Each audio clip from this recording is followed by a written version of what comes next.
At 6:47 a.m. on October 20th, 1943, Irena Sendler stood at her kitchen window on Ludwiki Street in Warsaw, watching 9 Gestapo soldiers climb the stairs to her apartment. 33 years old, 4 feet 11 inches tall, social worker by profession, 2,500 children saved from certain death. She had exactly 14 seconds before they reached her door. In her hands was a small package wrapped in brown paper. Inside were narrow strips of tissue paper, each containing coded information, names written in her own handwriting. Marija Kowalska equals Raquela Rosenberg, hidden at St. Joseph Convent, Ludwikovo Street, 14. Stefan Novak equals David Weinberg, placed with the Kowalski family, Marszałkowska 47. 2,500 entries. 2,500 Jewish children smuggled out of the Warsaw Ghetto in 12 months. Every single name, every location encoded and documented so that after the war, if there was an after, families could be reunited. If this package fell into Gestapo hands, 2,500 children would die. Irena looked down at the street. Her friend Janka Grabowska stood below, pretending to adjust her shoe. The signal was clear. They were coming for her. 14 seconds had become 7. Irena threw the package out the window. Janka caught it, tucked it under her arm, and walked away without looking back. The footsteps reached her landing. Heavy boots, German voices. 9 seconds had been enough. The Gestapo kicked open the door. They had come to arrest the woman they believed was a minor operative in the Polish resistance. They had no idea they had just captured the head of Żegota's children's section, the woman who, for 18 months, had walked into the Warsaw Ghetto nearly every single day and walked out with a child. The woman who had done what the German military said was impossible. The woman colleagues had called too old for this work when she volunteered at age 32. The woman Nazi guards had laughed at when they first saw her epidemic control permit. A tiny Polish social worker, barely taller than the Jewish children she claimed to be inspecting for typhus. They stopped laughing after 2,500 children disappeared. Warsaw, Poland, November 16, 1940, 3 years before Irena's arrest.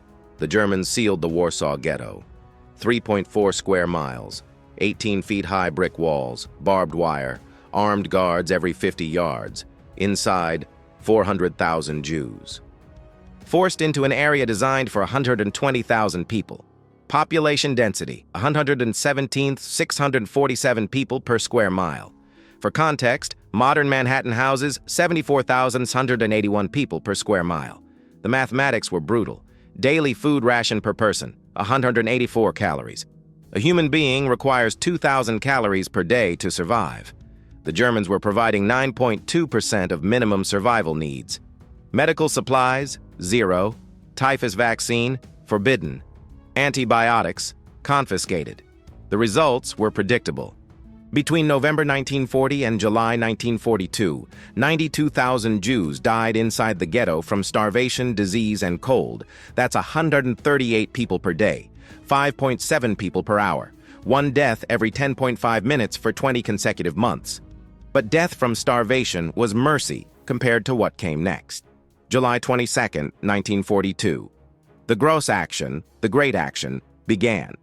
SS Hauptsturmführer Hermann Höfle entered the ghetto with one directive: deportation to Treblinka. The trains ran for 52 days. 5,000 to 7,000 Jews per day loaded into cattle cars. Destination: Treblinka Extermination Camp, 50 miles northeast. By September 21, 1942, 265,000 Warsaw Jews had been murdered at Treblinka, 73% of the ghetto's population, erased in 52 days. The remaining 135,000 Jews understood the mathematics. Starvation was slow death. Deportation was immediate death. But there was a third category the Germans hadn't accounted for: children. Jewish parents faced an impossible calculation. Keep your child in the ghetto and they die with you. Give your child to a stranger and they might survive, but you'll never see them again. Trust a 4-year-old to forget their real name, forget Hebrew prayers, forget their family, become Polish, become Catholic, become someone else. and if they're caught pretending to be Polish, the penalty is immediate execution. This was the calculation 2,500 families made in 1942 and 1943. They chose survival over certainty. They chose strangers over family. They chose to give their children to Irena Sendler, a 32-year-old Catholic social worker, 4'11" tall, no military training, no weapons, no authority beyond a forged epidemic control permit that allowed her to enter the ghetto to inspect for typhus. Her colleagues at the social welfare department told her she was too old for resistance work. 32 was middle-aged in 1942 Warsaw. The dangerous work, the smuggling, the forged documents, the nighttime operations, that was for younger women. Women in their early 20s, women who could run fast if Gestapo pursued them. Irena was a desk worker, a bureaucrat, a paper pusher who happened to have pre-war connections with Jewish families.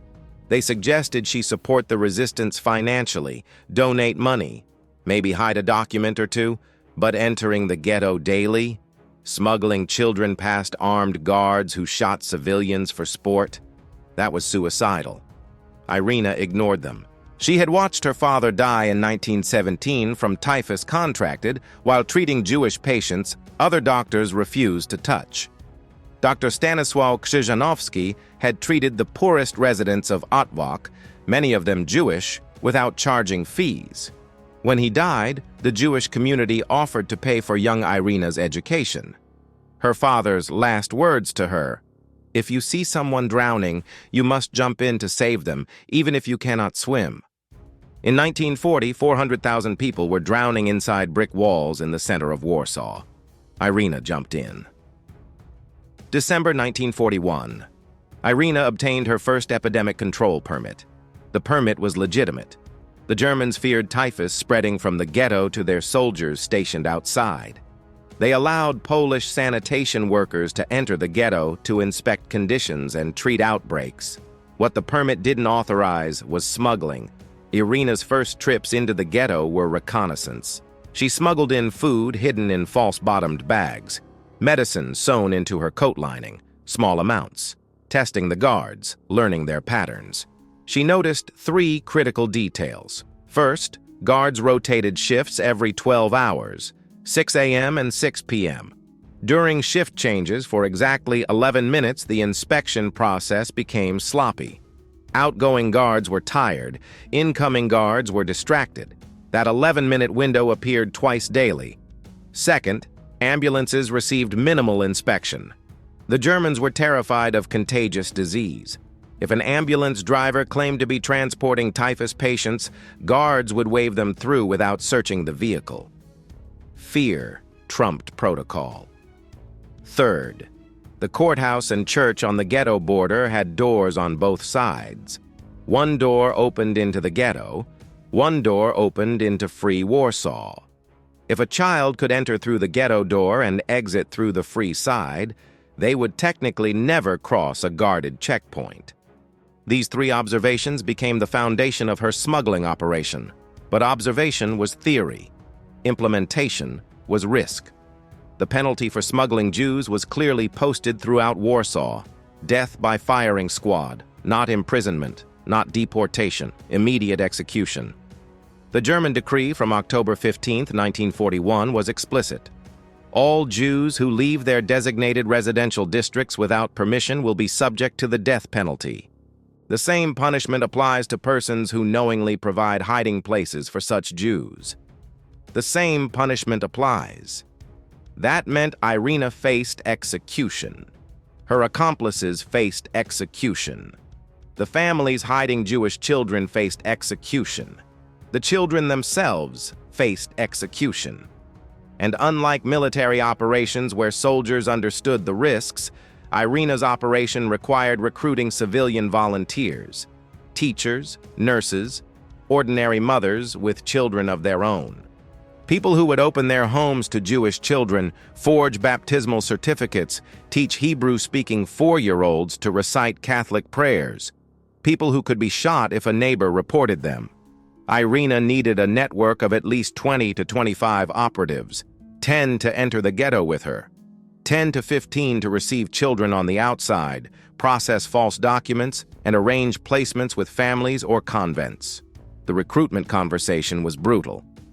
I need you to risk your life daily for strangers. You'll smuggle Jewish children past Gestapo guards. If caught, you'll be tortured for names, then shot. Your family will be arrested. Your children may be killed. The work pays nothing. You'll receive no recognition. If we succeed, no one will know. If we fail, everyone dies. Irena recruited 24 women and 1 man. Every single one said yes. If you want to see how Irena Sendler smuggled 2,500 children past armed Gestapo guards, please hit that like button right now. Every like tells YouTube to share this story with more people who need to hear it. Stories like Irena's don't get told unless you help share them. Subscribe if you haven't already, because we're rescuing forgotten heroes from history every single week. Real people, real heroism, real stories that deserve to be remembered. Now, back to Irena and the impossible operation she was about to launch. January 8th, 1942. 6:03 a.m. Irena's first child smuggling operation. She stood at the ghetto gate with an ambulance driver named Piotr. The vehicle was a converted Ford truck with a red cross painted on the sides. Official documentation stated they were transporting typhus patients to the isolation ward at Gestapo Hospital. Hidden beneath the stretcher platform, a secret compartment, 3 feet long, 18 inches wide, 14 inches deep. Just large enough for a small child if they lay completely still. Inside the compartment, 6-year-old Elżbieta Fikowska. Her mother had agreed to the plan 4 hours earlier. The conversation had lasted 11 minutes. Irena explained the process. Your daughter will be sedated. She'll be hidden in a compartment under the stretcher. If she moves, we'll be caught. If she cries, we'll be caught. If the guards search thoroughly, we'll be caught. The penalty is execution for all of us, including Elżbieta. Elżbieta's mother had responded, if she stays here, she dies in Treblinka. If she goes with you, she might live. Those are the options. At 6:04 a.m., Piotr drove the ambulance to the checkpoint. The guard was new, young, nervous. He asked for papers. Piotr handed him the epidemic control permit and transport authorization. Both were legitimate documents. The guard examined them for 37 seconds. Then he asked the question Irena feared. What's in the back? Irena answered, typhus patient, 6-year-old girl, fever of 40 degrees Celsius, covered in lice. Do you want to inspect her? The guard stepped back. Typhus terrified the Germans more than bullets. Infection rate among soldiers exposed to typhus patients was 62%. Fatality rate was 30%. The mathematics were simple. Inspecting a typhus ambulance carried an 18.6% chance of death. The guard waved them through. They drove 14 blocks to the safe house on Markowska Street. Irena opened the compartment. Elżbieta was unconscious from sedation, but breathing steadily. They had 6 hours before the sedative wore off. Irena documented the operation in her encoded list. Elżbieta Fikowska, real name. Stefania Brzuszek, false name. Placed with Stanislawa Busold, Przemyska Street 28. Parents, Hirsch and Leah Fikowska. Mother's identification, Star of David necklace with Hebrew inscription. Father's profession, lawyer. 1 child saved, 2,499 to go. Over the next 12 months, Irena's team used the ambulance method 412 times. Success rate, 97.8%. 9 operations failed. 7 children were discovered and shot at checkpoints. 2 operations were aborted when guards insisted on searching the vehicle. But 403 children survived because German guards feared disease more than they valued thoroughness. The old Polish courthouse at the edge of the ghetto had been built in 1876, before the walls existed. When the Germans created the ghetto boundary, they didn't demolish the courthouse. They simply declared that the east entrance was inside the ghetto and the west entrance was in Free Warsaw. The building had a problem. Polish janitors. The Germans had fired Jewish staff but kept Polish janitors to maintain the building. These janitors had keys to every room. They knew every corridor. They understood the building's layout better than the German administrators. Irena recruited 3 janitors, Jan Dobraczynski, Władysława Marinowska, and Jadwiga Piotrowska. The method was elegant. Step 1. A Jewish child, old enough to walk and follow instructions, would be brought to the courthouse's east entrance inside the ghetto. Step 2. The child would enter with a Polish lawyer or clerk who had legitimate business in the courthouse. Step 3. The janitor would intercept them in the second-floor hallway, take the child to a maintenance closet. Step 4. While court was in session and hallways were busy, the janitor would lead the child down the west staircase and out the west exit into free Warsaw. Step 5. Irena would be waiting outside in a street vendor's cart. The child would hide under potato sacks or vegetables. The operation required perfect timing. If the child exited while court was not in session, German guards would notice. If the janitor was seen with a child, questions would arise. Irena used this method 347 times between February and October 1942. The timing window was exactly 28 minutes during each court session, 2 sessions per day, 56 minutes of opportunity. The method failed once. October 3, 1942. A 7-year-old boy named David Weinberg exited the west door while a German administrator was walking past. The administrator asked where the child came from. The janitor, Władysława Marinowska, said the boy was her nephew, visiting from the countryside. The administrator didn't believe her. He questioned the boy. David had been coached to speak only Polish and claim his name was Stefan Nowak. But under pressure, he froze. Couldn't remember his Polish name. Couldn't recite the Lord's Prayer he'd been taught. The administrator called Gestapo. Władysława had 90 seconds to make a choice: run and confirm guilt, or stay and face arrest. She stayed. Both she and David were arrested. Both were executed the same day. Władysława was 41 years old. She had saved 68 children before she was caught. After her death, Irena suspended courthouse operations for 11 days, then resumed. 279 more children escaped through the courthouse over the following 8 months, guided by Jan and Jadwiga, who continued the work despite knowing exactly what happened to Władysława. Metodo 3. Os Esgotos, 1630-19 SAO. Warsaw's sewer system was built in 1883. The main tunnels were 6 feet tall and 4 feet wide, large enough for an adult to walk through. They connected the ghetto to free Warsaw through 14 access points. The problem was simple: sewage. The tunnels carried raw waste. The stench was overpowering. The water level varied from 8 inches to 4 feet, depending on rain. In winter, the temperature inside the sewers dropped to 12 degrees Celsius. In summer, the heat combined with decomposing waste created toxic fumes. Children entering the sewers faced drowning, hypothermia, toxic gas exposure, and darkness so complete they couldn't see their own hands. Irena used sewers for older children only, ages 8 to 14. Children strong enough to wade through waist-deep water. Children brave enough to walk in complete darkness for 30 to 45 minutes. Each sewer operation required a guide, usually a Polish resistance fighter who knew the tunnel system. The guide would enter from the free Warsaw side, walk through the tunnels to the ghetto access point, retrieve the child, and lead them back. The guide carried a small kerosene lamp. The child held on to the guide's belt. They would walk single file through tunnels barely wider than their shoulders. In January 1943, during a sewer operation, an 11-year-old girl named Sarah slipped on the tunnel floor. The water level was 3 feet deep that day. She went under. The guide, Henryk Walensky, dove after her in complete darkness, found her submerged, pulled her up. She was unconscious. Henryk performed mouth-to-mouth resuscitation in the tunnel, in sewage water, in darkness, for 4 minutes. Sarah regained consciousness.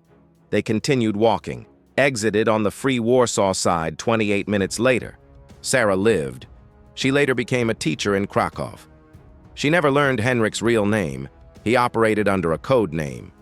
In 1999, 56 years later, she was still trying to find him to say thank you. Irena's team used the sewers 163 times.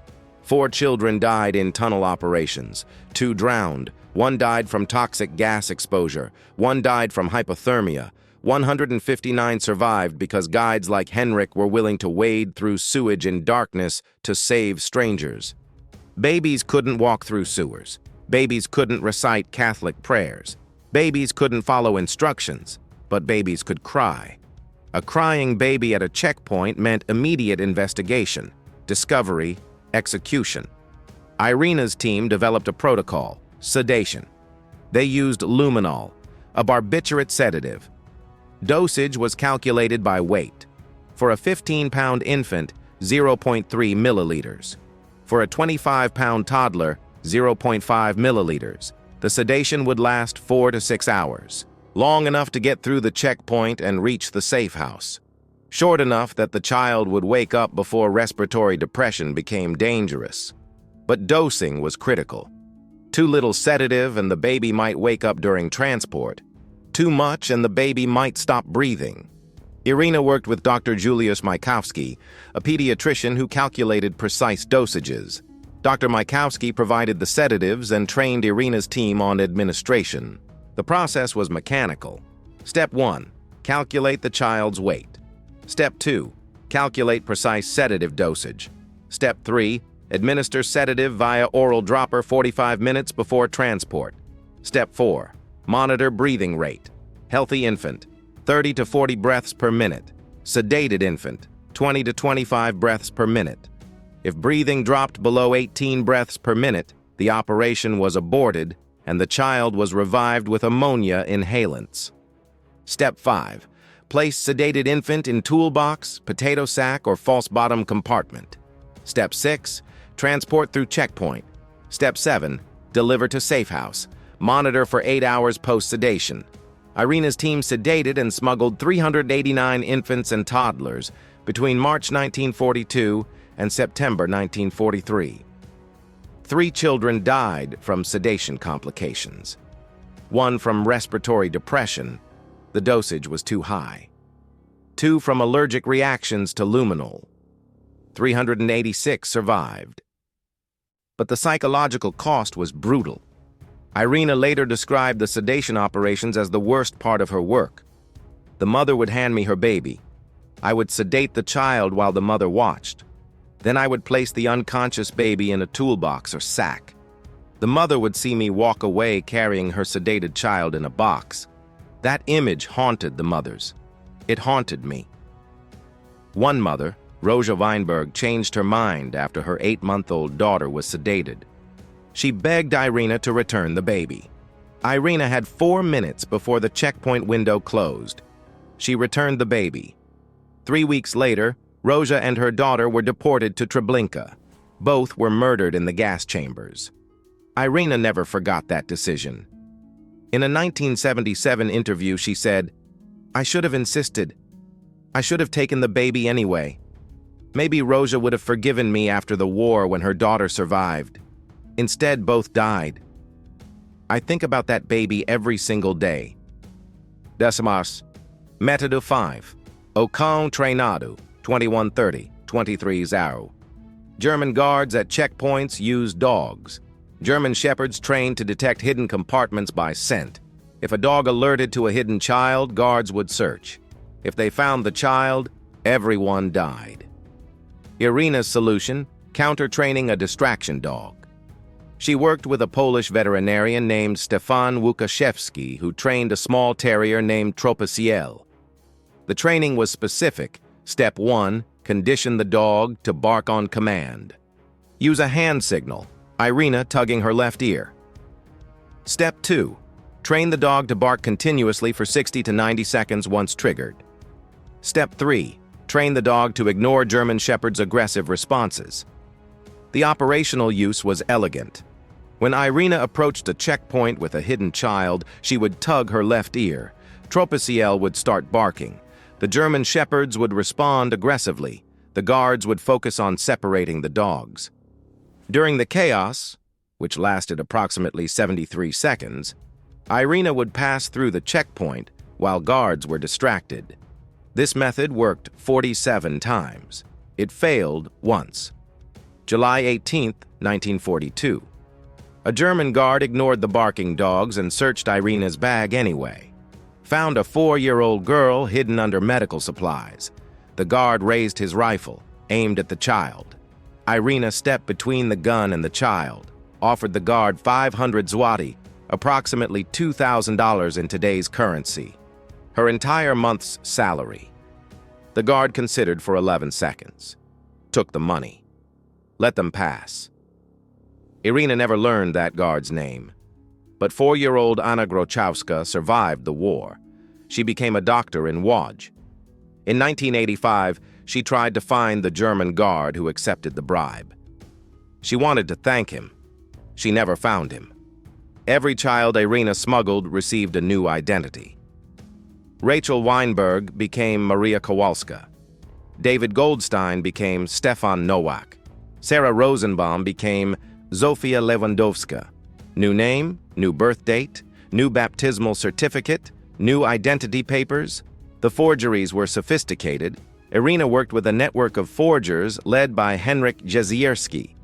They produced baptismal certificates printed on authentic church stationery stolen from destroyed churches, birth certificates with forged signatures from actual Polish registrars, ration cards with legitimate serial numbers obtained from sympathetic clerks, medical records documenting the child's Polish family history. Each set of documents took 6 to 8 hours to produce. The paper had to be aged with tea staining. The ink had to match period-appropriate formulations. The signatures had to match authentic samples. But perfect documents created a catastrophic problem. If a Jewish child survived the war with perfect Polish papers, how would they ever know their real identity? How would surviving family members find them? The children were being saved from death, but erased from history. Irena refused to accept that trade-off. She began documenting every placement. Each entry contained the child's real Jewish name, the child's false Polish name, the child's real parents' names, the child's placement address, family or convent, distinctive identifying information, birthmarks, medical conditions, any jewelry or heirlooms the parents sent with the child.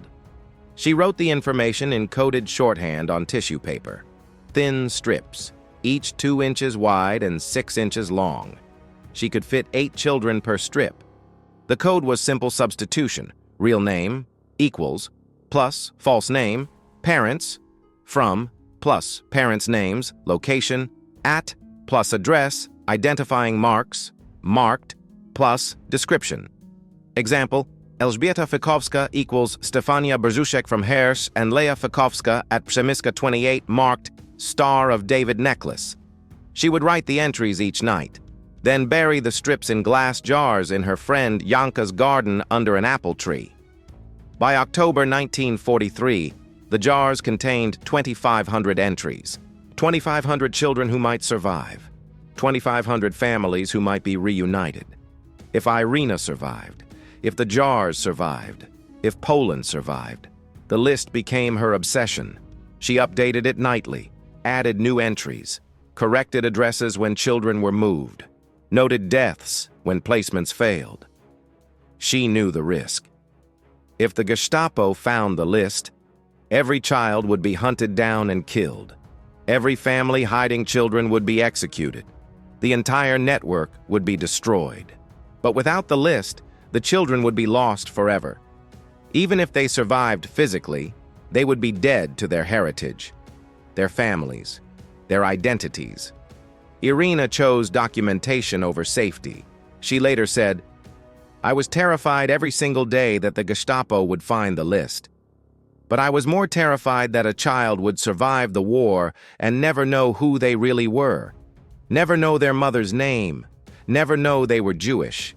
That felt like a second death." Convincing parents to give up their children was the cruelest part of Irena's work. She would enter the ghetto, find a family, knock on the door of their crowded apartment. The conversation followed a pattern. Irena, I can smuggle your child out. I have methods, I have safe houses, I have forged papers. Parent, where will they go? Irena, a convent or a Polish family. I'll record the address. After the war, you can find them. Parent, after the war, we might not survive. They might not survive. How will we find each other? Irena, I'm keeping a list. If you survive, I'll reunite you. If you don't survive, at least your child will. Parent, what if they forget us? What if they become Catholic? What if they forget they're Jewish? Irena, then they'll be alive. You can teach them again after the war. Parent, what if you're caught? What if the list is found? Irena, then we all die. But if your child stays here, they die anyway. Treblinka doesn't have survivors. The mathematics were brutal, but accurate. Some parents refused. Irena documented one conversation with a mother named Chaja Weinstein in March 1942. Chaja, my daughter is 3 years old. She doesn't speak Polish. She only speaks Yiddish. She can't pass as Polish. Irena, we'll teach her. Children learn fast. Chaja, she's terrified of strangers. She'll cry if I'm not there. Irena, we'll sedate her during transport. Chaja, sedate? You want to drug my child? Irena, for 4 hours, to keep her quiet at checkpoints. Otherwise, the guards will hear her. Chaja, and if the sedation kills her? Irena, then she dies trying to escape instead of dies in a gas chamber. Those are the options. Chaja refused to send her daughter. 6 weeks later, Chaja and her daughter were deported to Treblinka. Both were murdered on arrival. But other parents made the opposite choice. Róża Steyman had a 6-year-old son named Piotr. In April 1942, she agreed to send him with Irena. The goodbye lasted 4 minutes. Róża cut off a lock of Piotr's hair, gave it to Irena, said, "If I don't survive, give this to him. Tell him I loved him. Tell him we tried."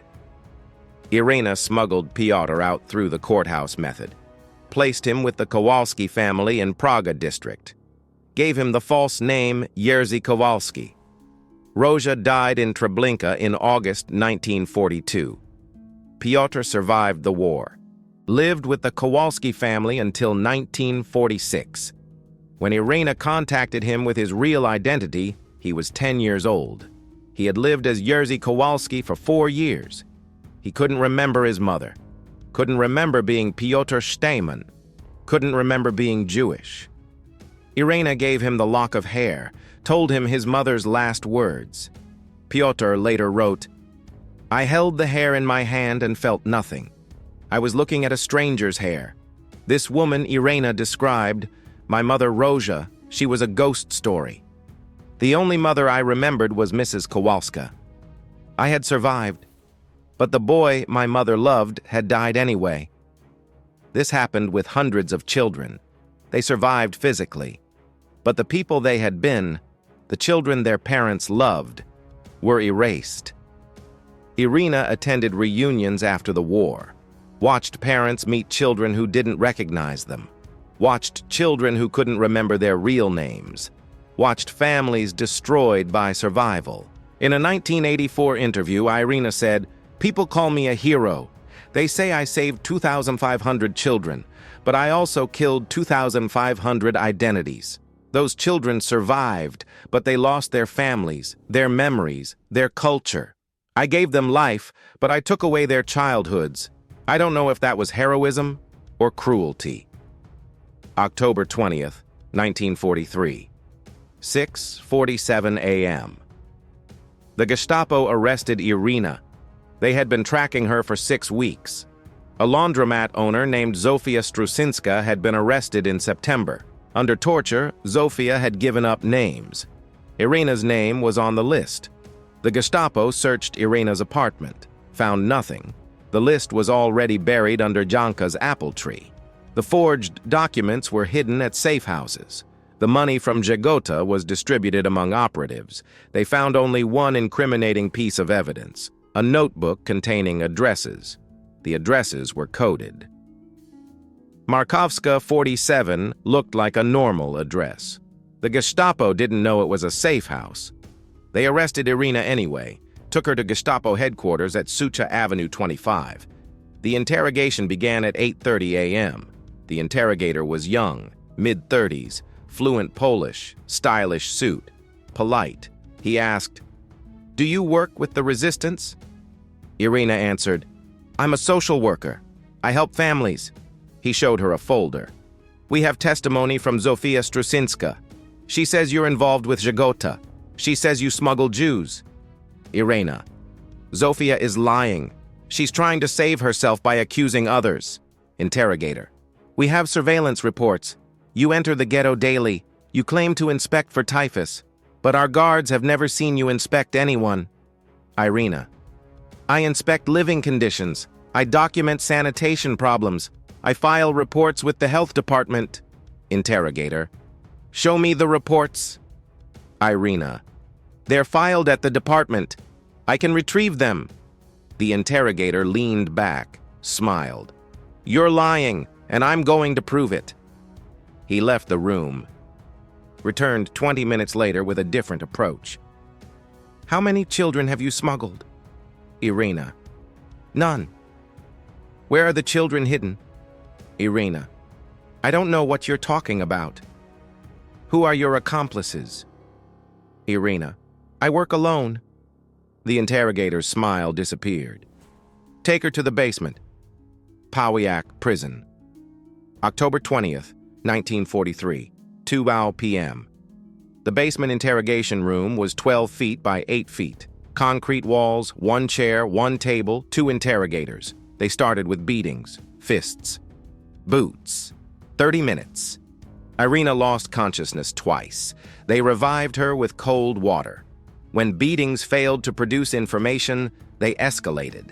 They broke both her legs, used a metal bar, struck below the knee, 3 times per leg. The sound was audible in adjacent cells. Prisoners later testified to hearing the cracks. The pain was beyond description.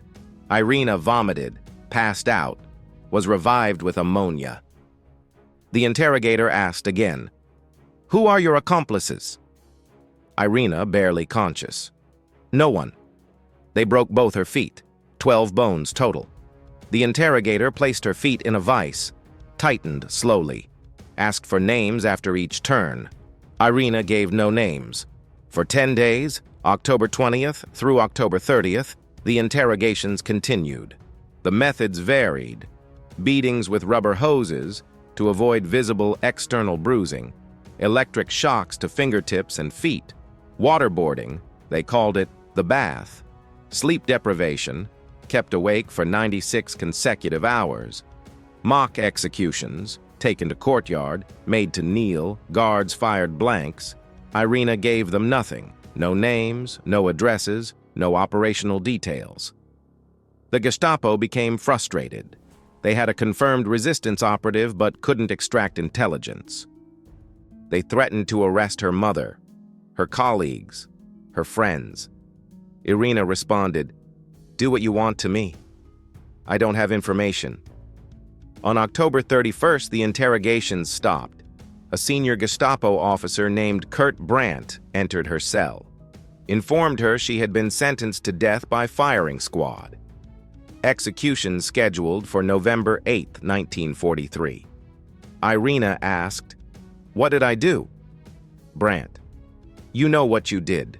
You'll die for it." The execution was scheduled for 6 a.m. on November 8th, 7 days away. But Irena's network had not abandoned her. Gestapo had money, enough to bribe one German guard.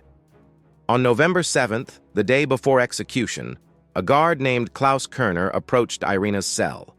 "Kerner, there's been a paperwork error. Your execution is canceled. You're being released." "It wasn't an error.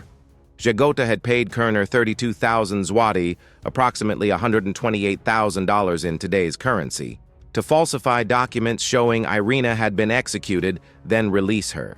November 8, 1943, 3:00 a.m. Kerner led Irena out through a service entrance.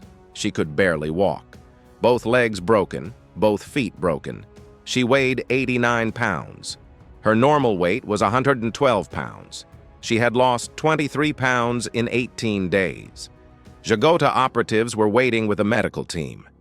They transported her to a safe house. Dr. Majkowski, the pediatrician who had helped with sedations, set her bones. No anesthesia. They couldn't risk the noise of her screaming. For 11 weeks, November 1943 through January 1944, Irena recovered in the safe house. She couldn't walk, couldn't stand, could barely feed herself. But she resumed operations. From her bed, she coordinated placements, approved forged documents, updated the list. Between November 1943 and January 1944, her network smuggled 147 additional children. Irena never entered the ghetto again. She was too recognizable, too injured. But her network continued. By April 1944, 2,500 children saved. 2,500 entries in the jars. 2,500 families hoping for reunion. The Warsaw Ghetto was empty. The Jews were dead or deported. But 2,500 children survived because a 411 social worker refused to accept that they had to die. January 17, 1945. Soviet forces liberated Warsaw. Irena, still recovering from her injuries, was living under a false identity. The Gestapo believed she had been executed. Official records listed her as dead. But the jars were alive, buried under Janka's apple tree, waiting. In March 1945, Irena and Janka dug up the jars, opened them in Janka's kitchen, unrolled the tissue paper strips. 2,500 entries, still legible, still intact. The reunion process began. Irena contacted the Jewish committee in Warsaw, provided the list, organized searches for surviving parents. The results were heartbreaking.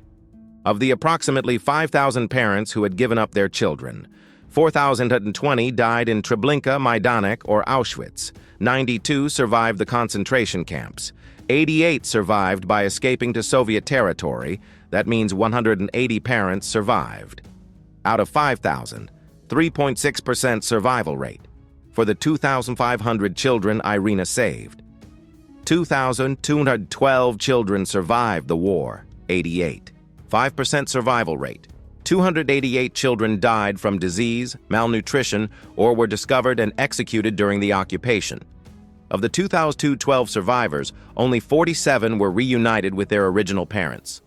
47 out of 2,500, 188%. The remaining 2,165 children were orphans. Their parents were dead. Their extended families were dead. They had survived, but they had no one to return to. Many were adopted by the Polish families who had hidden them. Some emigrated to Israel. Some remained in Poland under their false Polish identities, never reclaiming their Jewish heritage. Irena spent the rest of her life trying to facilitate reunions. She maintained contact with as many of the 2,500 as she could find. She traveled across Poland, Israel, and eventually the United States to meet with survivors. But the work haunted her. In a 1979 interview with Polish television, Irena said, "People say I'm a hero, but I failed. I saved 2,500 children from death, but I couldn't save them from orphanhood. I couldn't save them from losing their families. I couldn't save them from the trauma of remembering parents who are gone. Every child I saved carries a wound that never heals. I don't feel like a hero. I feel like a gravedigger who happened to save a few people." The recognition came slowly. In 1965, Yad Vashem recognized Irena Sendler as righteous among the nations. The Israeli government invited her to plant a tree at the memorial in Jerusalem. In 2003, Polish President Alexander Kwaśniewski awarded her the Order of the White Eagle, Poland's highest civilian honor. In 2007, She was nominated for the Nobel Peace Prize. She lost to Al Gore. In 2008, at age 98, Irena Sendler died in Warsaw. At her funeral, 12 elderly people stood at the front of the church. They were survivors, children she had smuggled 66 years earlier. One of them, Elżbieta Fikowska, the first child smuggled in the ambulance compartment, gave a eulogy. Irena told me she wasn't a hero. She said heroes don't survive. Heroes die. She said she was just a social worker who got lucky. But I'm 72 years old. I have children. I have grandchildren. They exist because Irena Sendler sedated me, hid me in a box, and smuggled me past German guards. My mother died in Treblinka. But before she died, she made a choice. She chose to trust a stranger. She chose survival over certainty. Irena honored that choice. She saved me. She saved 2,499 others. She gave us life. We gave her memory. After Irena's death, researchers found her apartment. In a drawer, wrapped in cloth, was a photograph. Irena as a young woman, standing in the Warsaw Ghetto, surrounded by children. On the back, in her handwriting, 2,500 reasons to believe in humanity. The jars are still preserved. They're displayed at the Yad Vashem Museum in Jerusalem. Visitors can see the tissue paper strips, the coded entries, the proof that 2,500 children mattered enough for someone to document them, to risk torture for them, to refuse to forget them. Today, descendants of the 2,500 children number over 6,000 people. Grandchildren, great-grandchildren. Families that exist because one social worker refused to accept that children had to die. Not because she was brave, not because she was strong, but because she saw people drowning and jumped in, even though she couldn't swim. If this story moved you the way it moved us, do me a favor. Hit that like button right now. Every single like tells YouTube's algorithm to show this story to more people. Irena Sendler's name should be as famous as Oskar Schindler's, Anne Frank's, Raoul Wallenberg's, but most people have never heard of her. You can change that by hitting like and subscribe. Hit subscribe and turn on notifications, because we're rescuing forgotten heroes from history every single week. Real people, real courage, real stories that textbooks ignored. Drop a comment right now and tell us where you're watching from. Are you watching from Poland, Israel, the United States? Our community stretches across the entire world. And here's what I want you to do. Tell us if anyone in your family has a story like Irena's. Someone who risked everything for strangers. Someone who jumped in even though they couldn't swim. You're not just a viewer. You're part of keeping these memories alive. Thank you for watching. Thank you for making sure Irena Sendler doesn't disappear into silence. These heroes deserve to be remembered. And you're making that happen. Next video. When 400 SS soldiers surrounded 13 Jewish fighters, they held out for 27 days and changed history forever. Subscribe.